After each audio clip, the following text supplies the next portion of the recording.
Hello, मी घेऊन येत आहे एक कम्प्लीट इंग्लिश स्पीकिंग सिरीज आणि आज आपण बघणार आहोत सेशन नंबर 35. तर आजच्या या सेशनमध्ये आपण प्रिपोजिशन्स ऑफ मॅनर शिकणार आहोत. प्रिपोजिशन्स कुठले तर बाय, विथ, इन आणि लाईक हे जे प्रिपोजिशन्स आहेत हे या व्हिडिओमध्ये आपण शिकणार आहोत विथ एक्झाम्पल. सो व्हिडिओ शेवटपर्यंत बघत राहा. So first preposition is by. बायचा मीनिंग मराठीमध्ये होतो द्वारे किंवा करून. ओके, सो जर तुम्हाला इंग्लिश बोलताना द्वारे किंवा करून असं काही बोलायचं असेल, तुमच्या सेंटेन्समध्ये जर असे शब्द येणार असतील तर त्यावेळी तुम्ही बायचा यूज करायचा आहे. सपोज जर सेंटेन्स असं आहे की तिने काळजीपूर्वक विचार करून समस्या सोडवली, तर तुम्ही कसं बोलणार? She solved the problem by thinking carefully. She solved the problem by thinking carefully, right?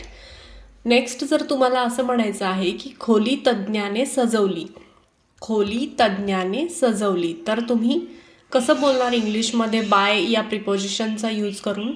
The room was decorated by an expert. The room was decorated by an expert. Okay, next sentence जर तुम्हाला असं बोलायचं आहे की तो रेल्वेने प्रवास करतो, तर इंग्लिशमध्ये कसं बोलणार? He travels by train. Okay, he travels by train, right? Now next preposition is with. विथचा मराठी मिनिंग होतो बरोबर किंवा ने. ओके, आता जेव्हा तुम्हाला असं बोलायचं आहे त्याने आत्मविश्वासाने बोलले, त्याने आत्मविश्वासाने बोलले, तर तुम्ही इंग्लिशमध्ये कसं बोलणार विथ या प्रिपोजिशनचा यूज करून? He spoke with confidence. He spoke with confidence. Okay, now next sentence जर तुम्हाला असं बोलायचं आहे की सूर्याने भाजी चिरा, तर तुम्ही कसं बोलणार इंग्लिशमध्ये विथ या प्रिपोजिशनचा यूज करून? Cut the vegetables with a knife. Okay, cut the vegetables with a knife, right? Now next sentence तुम्हाला जर असं बोलायचं आहे की तिने ब्रशने भिंत रंगवली, तर विथचा वापर कसा करणार बघा? She painted the wall with a brush. Okay, she painted the wall with a brush, right? विथच्या नंतर जे नेक्स्ट प्रिपोजिशन आहे ते आहे इन. ओके, सो इनचा मराठी मिनिंग होतो मध्ये किंवा ने.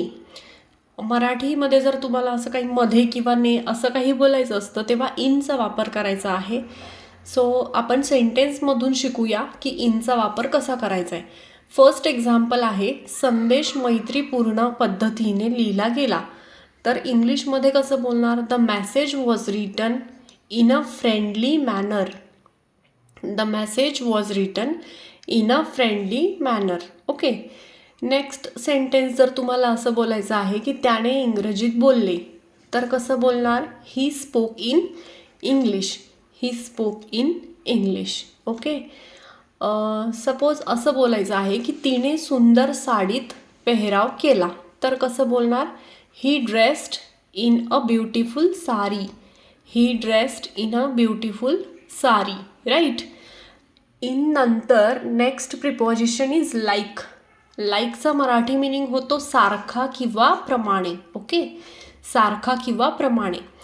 आता जर का आपल्याला असं म्हणायचं आहे की तो चित्यासारखा पळतो, तर कसं बोलणार? ही रन्स लाईक अ चिता. ही रन्स लाईक अ चिता.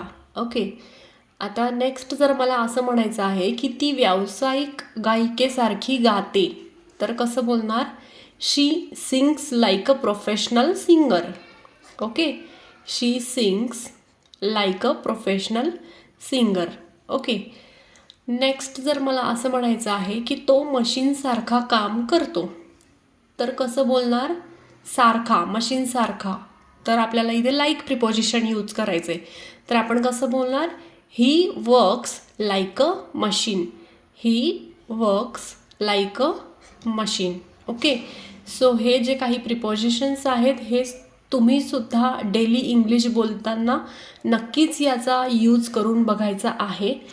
आय होप तुम्हाला व्हिडिओ नक्कीच आवडला असेल. व्हिडिओ आवडल्यास नक्की लाईक करा, शेअर करा आणि सबस्क्राईब करा. So thanks for watching.